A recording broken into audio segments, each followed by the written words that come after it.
On the 13th of August 1905, a referendum was held in Norway on whether its personal union with Sweden, which had been in place for almost 100 years, should be dissolved or not. After the votes were counted, it turned out that the male Norwegians really desired to be an independent country, with an incredible, almost unanimous voting result that would make even someone like Kim Jong-un blush.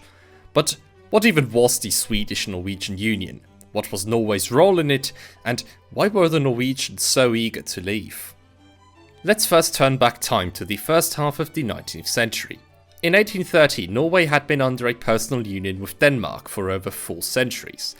After Napoleon's defeat at the Battle of Leipzig, however, Swedish troops invaded the Kingdom of Denmark, which had sided with the French. Very shortly after the Swedes occupied Kiel, Denmark surrendered and offered peace in January of 1814. In the Treaty of Kiel, Denmark was forced to give up its rule over Norway and instead pass it on to the Swedish king, Charles XIII. Sweden had lost Finland and the Åland Islands to the Russian Empire just 5 years earlier, and was therefore looking for territorial compensation at somebody else's expense. However, getting a hold over Norway turned out to be a bit more difficult than initially expected.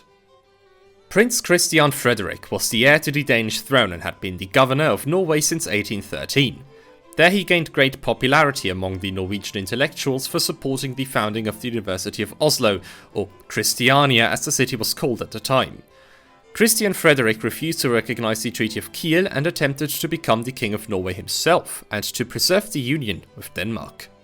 In a meeting between himself and Norwegian officials in Eidsvoll in February of 1814, however, it was instead hastily agreed that Norway should receive its own constitution, and that the king should be elected by a popular assembly. On the 17th of May, the constitution was written, and Christian Frederick was elected as the King of Norway. So, in the midst of the turmoil caused by the Napoleonic Wars, Norway managed to achieve its independence as a surprisingly democratic and progressive constitutional monarchy for its time, with vast powers given to the Storting, the parliament. But not for long. Supported by his British allies, King Charles XIII of Sweden demanded that Christian Frederick should abdicate and leave this country immediately. When those demands weren't met, Swedish troops marched into Norway in July of the same year. In August, the war was already over, and the Moss Convention was held between the Swedish monarch and the Norwegian parliament. Christian Frederick had to abdicate, and the union between the two countries was established. However, Norway was considered an equal partner, and the Storting was allowed to exist. So, here's how this whole arrangement worked. Power in Norway was shared between the king and the parliament. The Storting was elected by men over the age of 25, who were public officials, property owners, and who taxed farmlands. That included about 30 to 40% of the male population. It met every 3 years for 3 months, and had the power of passing laws and of determining the budget. It could also impeach ministers who were getting a bit too power hungry. The king held the executive powers. He put forth the laws that were discussed in the Storting and appointed the ministers. Before he could start any wars, he had to first ask both the Swedish and the Norwegian parliaments for advice. So, as you can see, the union was more of a personal rather than an institutional one, as Norway enjoyed vast amounts of autonomy and self-rule. One could even go as far as to say that the country practically achieved its independence in 1814 already, even if it was represented abroad by Swedish diplomats. Back to the video in just a second, let's first hear a word from today's sponsor, Atlas VPN. Atlas offers you the best and most affordable VPN deal on the market for just $1.83 per month, with a 30-day money-back guarantee and an extra 3 months for free if you use the link in the description. The app is extremely well designed and easy to use, and it allows you to connect to 45 different countries with the press of a single button. Marvelous. As soon as you've established a connection, you can keep your internet searches in private.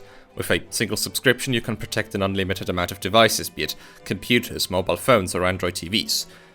On top of that, Atlas also has other neat features that block annoying ads, malicious links, and trackers, and they even notify you when someone is trying to steal your precious data. But that's not all. If you like traveling, and of course you do, you could potentially save some cash on sites like Booking.com, which determine your prices based on your current location. So this VPN essentially pays for itself. Atlas can also help you access content that isn't normally available in your country, be it on Netflix, Steam, YouTube, or any other streaming service you can think of. Once again, Atlas VPN is running a very tempting discount right now where you can get a 3-year subscription for just $1.83 per month, with 3 months for free and a 30-day money-back guarantee should you, for whatever reason, not be satisfied. So, click on the link in the description and grab yourself this amazing deal. In 1818, King Charles XIV came to power in Sweden, and he attempted to bring the two countries closer together. According to him, the privileges granted to Norway were not supposed to be permanent. Those rights were granted only because the union had to be established as quickly as possible. He observed the anti-democratic tendencies in other European countries, such as the Austrian Empire under Metternich, and formulated plans to undermine the Norwegian constitution. In 1821, he began to prepare for a coup d'etat by positioning troops outside of Christiania. Charles XIV expected wide international support, but he found himself to be mistaken. Most great powers wished to preserve the post-Napoleonic balance of power, and especially Russia was against further integration of Norway, as it feared that Sweden might become too strong and then seek revenge. So he tried it the legislative way. However, his efforts to gain an absolute veto over the Storting and to create a new sort of nobility were rejected. So in the 1830s he took a more defensive position and ceased his attempts of pushing through an unpopular constitution. Shortly before his death, the Storting managed to gain an even more powerful position by cutting the king's right of issuing temporary decrees and by making prolonged sessions pretty much customary. What followed were a few decades of stability, where the union began to be accepted by the Norwegians as part of everyday life, as it didn't affect them all that much. However, there were still some disagreements during that period that were largely limited to national symbols. For instance, the flag provided quite a bit of controversy. Norwegian merchant ships used the tricolour, but naval ships flew this flag. It included the Swedish flag with a white cross on a red background in the top left corner, meaning to represent Norway. The flag was immensely unpopular in Norway, as it insinuated that it was an integral part of Sweden instead of an autonomous country. In 1844, King Oscar I solved the issue by accepting a new naval flag and by granting each country its own unique flag. Then there was also the issue of whether the office of Viceroy, who was supposed to represent the king in Norway, should be abolished in 1860. But all in all, the differences were minor. Instead, both partners aimed for closer cooperation, as the 1850s and the 1860s were the era of Scandinavianism. This was the belief that the cultural differences between the Scandinavian countries were not actually that big. It shared many parallels with Pan-Germanism and Pan-Slavism, and considered the relatively small countries of Scandinavia to be helpless alone in comparison to their stronger neighbours. The movement was especially strong during the wars that Denmark fought against Prussia in 1848 and 1864. Many Norwegians also hoped that bringing Denmark into the Union could possibly create a counterbalance against Sweden. However, Scandinavianism was restricted to a comparatively small class of academics and members of the bourgeoisie, while the lower farming classes, who held the majority in the Storting, generally supported a more patriotic approach. The Norwegian nationalists were in no way united, however. On the one hand, you had the conservative government, who wished to cooperate with Sweden to reach a pragmatic solution that would grant Norway more powers, even if that means a much closer union. On the other hand, you had the liberal and much more aggressive parliamentary opposition, who under no circumstances wanted to give Sweden any more powers and who wanted a much more looser union. After the 1880s, the issue of who represented Norway in the Foreign Office became much more important. Up until that point, the Foreign Minister and the Foreign Office were, almost without exception, staffed by upper-class Swedes. There was some form of Norwegian representation in the consular service, which dealt with matters of trade and shipping. Even if the Swedes occupied the most influential positions, there is no evidence to suggest that Norwegian interests were being blatantly ignored or even acted against. In 1884, that changed. The old conservative government under Prime Minister Christian August Selmer was impeached after a heavy discussion over whether the king held a veto over constitutional matters, and replaced by a liberal government under Johan Sverdrup, who was very reluctantly appointed by King Oscar II. At roughly the same time, as part of a democratization process in Sweden, the number of people in the ministerial cabinet, whose job it was to appoint diplomats, was increased to 3, while the whole body was brought under more control of the Swedish parliament, the Riksdag. This did emphasize Norway's subordinate role in the union. The new Norwegian government pressed the issue over the foreign minister's nationality. There were two options. First, a common foreign body answering to both the Swedish and the Norwegian parliaments. The Liberals rejected this, fearing that this could maybe, eventually, lead to a common parliament.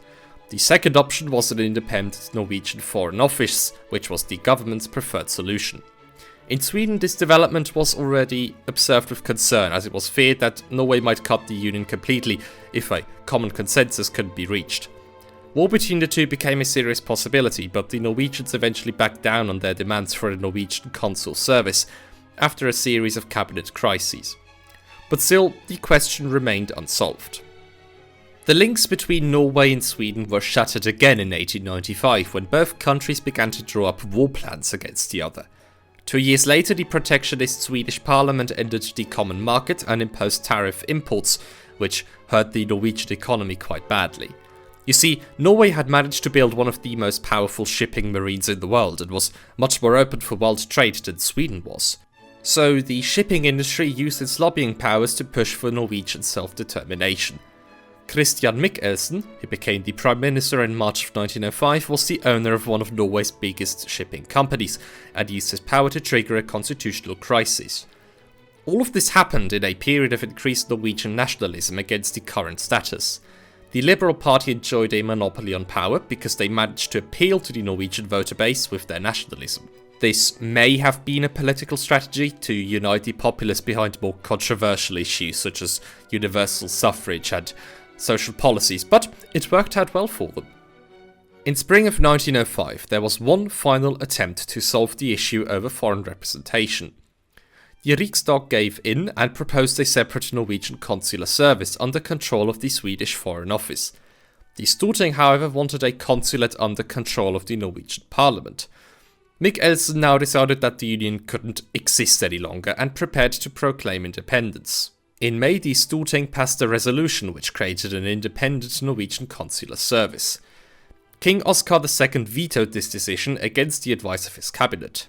The Norwegian government resigned immediately, and when the king refused those resignations and was unable to form a new government to legitimize his rule was considered to be over. On the 7th of June, the Storting, under Michelsen, unanimously voted for Norwegian independence. The Riksdag only agreed to recognize and to negotiate over Norwegian independence if its population wished it too. And so, a referendum was held in August, and a staggering 99.4% of the population voted for independence, with a voter turnout of 85%. There was no political movement that actively supported the continuation of the Union, and even the 25,000 Swedes living in Norway didn't vote for their home country. There were some hardliners in the Swedish parliament who called for violent action to preserve the Union, but they were in the minority. On the 31st of August, both countries met in the Swedish city of Karlstad to finally ratify Norwegian independence, and 1 month later, the talks were concluded. Both parliaments agreed to the treaty in October, and King Oscar II renounced his claim on the Norwegian throne on the 26th of October. The parting was quite easy for both sides. Norway had, apart from its consular services, been a very autonomous country since the very beginning. It was not a union that grew naturally over time because both Sweden and Norway share so much in common. Instead, many Norwegians, very justifiably, felt that the union had been forced upon them.